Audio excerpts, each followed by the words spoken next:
Y ahí llegamos un poco a lo que me interesaba, que es cómo entra un autor contemporáneo como es Gilles Deleuze, que es un autor francés que trabaja distintos temas, no solamente temas de estética, pero sí trabaja mucho con la literatura, con la pintura, con el cine. Je voudrais moi aussi poser des questions, et en poser à vous, et en poser à moi-même. Ce serait du genre, qu'est-ce que vous faites au juste, vous qui faites du cinéma? Et moi, qu'est-ce que je fais au juste quand je fais ou quand j'espère faire de la philosophie? Et est-ce qu'on a quelque chose à se dire en fonction de cela? Alors bien sûr, ça va mal chez vous, mais ça va très mal aussi chez moi. Et c'est pas seulement ça qu'on aurait à se dire. Ou bien, je pourrais poser la question autrement. Qu'est-ce que c'est avoir une idée au cinéma? Si l'on fait du cinéma ou si l'on veut faire du cinéma, qu'est-ce que c'est avoir une idée? Lorsqu'on dit, tiens, j'ai une idée. Parce que d'une part, tout le monde sait bien qu'avoir une idée, c'est un événement rare. Ça arrive rarement. Avoir une idée, c'est une espèce de fête. C'est pas courant. Et d'autre part, avoir une idée, c'est pas quelque chose de général. On n'a pas une idée en général. Une idée, elle est déjà vouée. Tout comme celui qui a l'idée est déjà voué à tel ou tel domaine. Je veux dire que une idée, c'est tantôt une idée en peinture, tantôt une idée en roman, tantôt une idée en philosophie, tantôt une idée en sciences. Et c'est évidemment pas le même qui peut avoir tout ça. Y digo, ahí entra un poco, porque yo decía recién que Duchamp está haciendo una operación que es una operación de pensamiento, ¿no? Digamos, de hacer preguntas con el arte, ¿no? Digamos, con su intervención artística. Y Deleuze justamente no hace esta separación que a veces se suele hacer entre el arte por un lado y la filosofía por el otro, como si fueran, digamos, son dos disciplinas diferentes, pero hay que ver en qué son diferentes y en qué son parecidas, ¿no? Para Deleuze, como punto de partida, el arte es una forma de pensamiento también, igual que la filosofía. En ese sentido no hay una jerarquía, no es que la filosofía piensa y el arte se dedica a la sensibilidad y nada más, ¿no? Sino que con la sensibilidad el arte piensa también.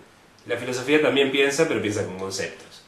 Entonces el tema es cómo se relacionan los conceptos con las sensaciones, pero las dos son formas de pensamiento, que están en igualdad de condiciones, digamos, ¿no? En igualdad no hay jerarquía, porque a veces la filosofía es un poquito arrogante con respecto a las otras disciplinas, ¿no? La filosofía a veces piensa, bueno, esto está en Platón, ¿no? Platón dice, bueno, el poeta solo será admitido en la polis si se subordina al mandato del filósofo, digamos. Entonces es el filósofo el que va a determinar cuál es la búsqueda de la verdad que corresponde y cuál es la que no, y la que el filósofo decida que no, lamentablemente tendrá que irse a otra polis porque la nuestra no tiene lugar. Tiene cabida. Claro, entonces ahí está esta cosa de la filosofía como bueno, se ha dicho también muchas veces la filosofía es la madre de toda la ciencia, ¿no? Y cosas por el estilo. Que ponen a la filosofía como por encima de todas las demás disciplinas, ¿no? Bueno, Deleuze se opone totalmente a esa perspectiva. Para Deleuze la filosofía es una disciplina que tiene su propia dignidad y su propia razón de ser, sin necesidad de considerarse superior a las otras. Para Deleuze, tanto la ciencia como el arte como la filosofía son disciplinas de pensamiento, y en todo caso la diferencia es cómo piensan. Y al mismo tiempo las dos son disciplinas creadoras también. Porque también a veces se podría decir el arte crea y la filosofía piensa, ¿no? En realidad las dos son pensamiento y las dos son creación. El filósofo crea conceptos y el pintor crea imágenes. El cineasta crea imagen. Sí, sí, sí. Sí, es un autor sí, bastante particular, porque sobre todo si lo comparamos con Kant, ¿no? Digamos, con nosotros también, después podemos ver con nosotros, pero si uno piensa en la filosofía moderna de Kant, y también en Aristóteles está esto, ¿no? Esto de separar dentro de la filosofía distintas disciplinas, ¿no? La ética, la política, la estética, etc., ¿no? Y cada disciplina tiene su propia lógica, digamos. Una de las cosas que hacen interesantes a Deleuze, y difícil también de estudiar a veces, es que él no marca tanto esa diferencia de registros. Quiero decir que él a veces, a través de una obra de arte, está pensando la política, quizás, o está pensando la ontología, o la metafísica, digamos. Entonces, no es que hay un tratado por un lado de estética, o por otro de metafísica, o incluso en los libros que Deleuze le dedica al cine. Él está hablando de cine, pero a través del cine está haciendo quizás un análisis histórico-político, por ejemplo, de la etapa de la Segunda Guerra Mundial, ¿no? Entonces, y no diferencia, no es que dice, bueno, ahora voy a hablar de Ahora política. voy a hablar de, claro, no lo puntualiza. No, sino que en el medio del análisis cinematográfico, él está pensando también en otras cosas. Entonces, esa es una diferencia.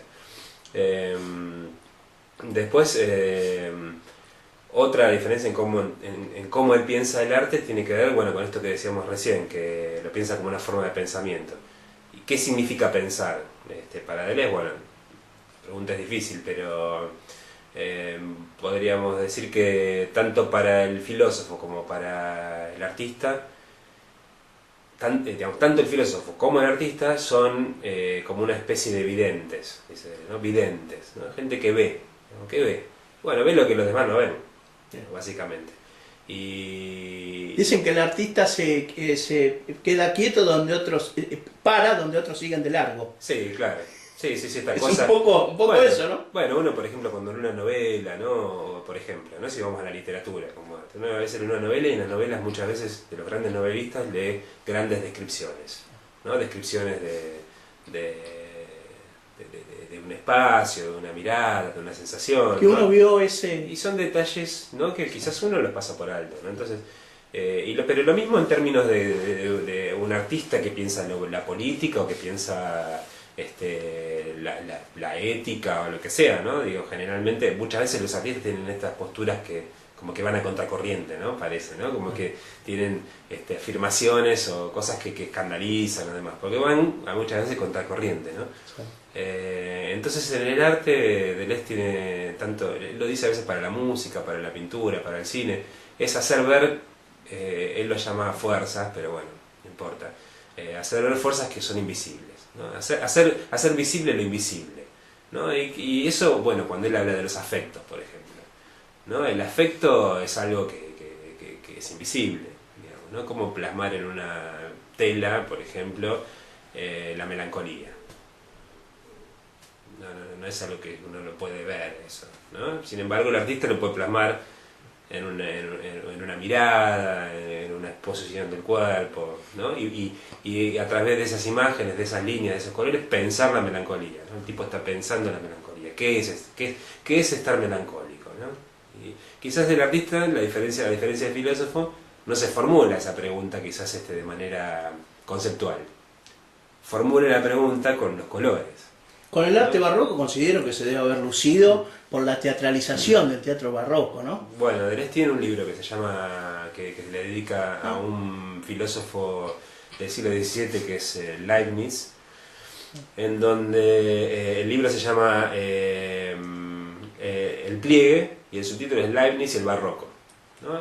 Y el barroco, él le interesa justamente el concepto de pliegue en el barroco, ¿no? Esa, por ejemplo, en esas esculturas en donde hay un cuerpo esbelto con una túnica, ¿no? Y la túnica está infinitamente plegada, ¿no? Entonces eso habla, pero en ese texto de él no habla solamente de arte, habla de ontología también, ¿no? Para él la estructura del pliegue es la estructura del ser, ¿no? El ser está plegado, infinitamente plegado, ¿no? Hay como recovecos por todos lados, ¿no? Y eso también es algo que uno directamente no es que lo ve, ¿no? Sino que es algo que se piensa, y bueno, y los artistas barrocos lo plasmaron en las construcciones, por ejemplo, de las grandes catedrales, ¿no? Que tienen infinitos como pliegues, ¿no? También. Y el filósofo, Leibniz en este caso, lo estaría pensando desde los conceptos. Un poco se perdía la línea y se iba hacia el infinito, hacia ese negro, hacia ese claro oscuro, ¿no? Exactamente, eso es clave.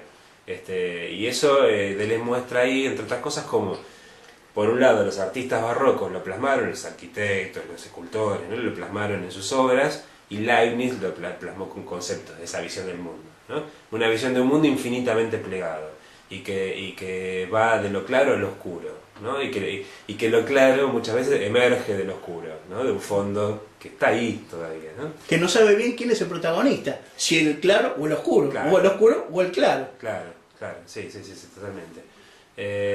Entonces, bueno, las consideraciones de Deleuze en torno al arte van un poco por ese lado. No le interesa para nada el concepto de mímesis que trabajan los filósofos antiguos, esta idea de que el arte tiene que imitar la realidad, porque parte de la base de que todo es creación. Entonces en el arte de lo que se trata no es de hacer mímesis de lo que vemos, sino justamente lo que decía recién, ¿no? Hacer visible lo que no se ve.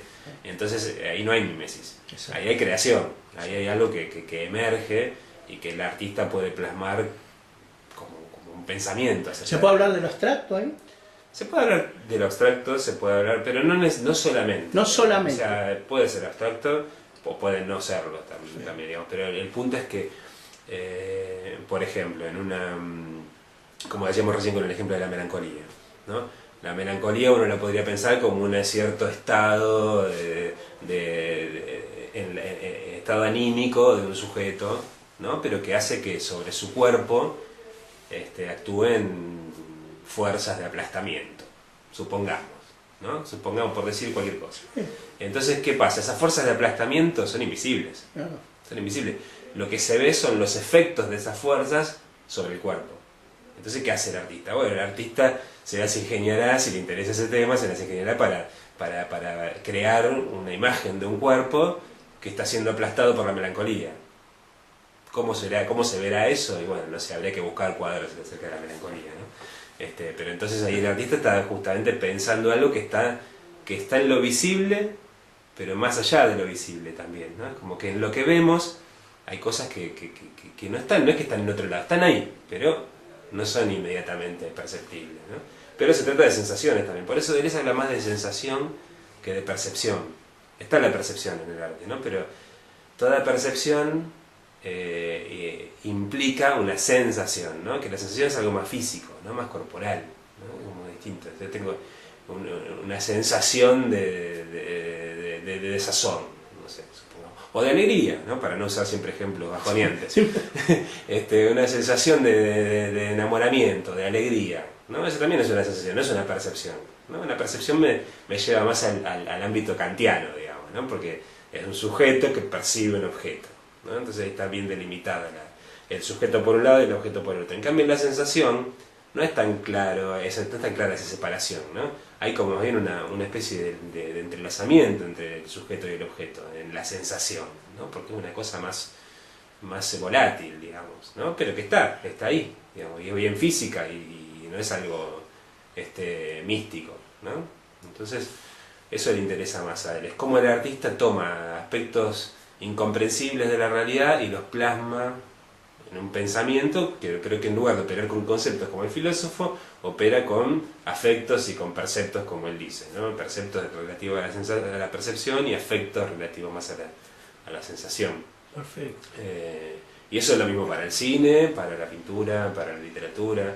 Trabajan con sensaciones, ¿no? Y el trabajo del filósofo en todo caso, bueno, es ver cómo puede entablar un diálogo con un literato, con un pintor, si están pensando lo mismo, ¿no? Bueno, se dan cruces entre el arte y la filosofía. No es que la filosofía explica el arte, ni que el arte ejemplifica la filosofía, sino que en realidad, como decía, ¿no? Están en igualdad de condiciones. Entonces se pueden hacer diálogos entre una obra de arte y una obra filosófica, como hace él en el libro sobre Leibniz y el barroco, ¿no? El artista barroco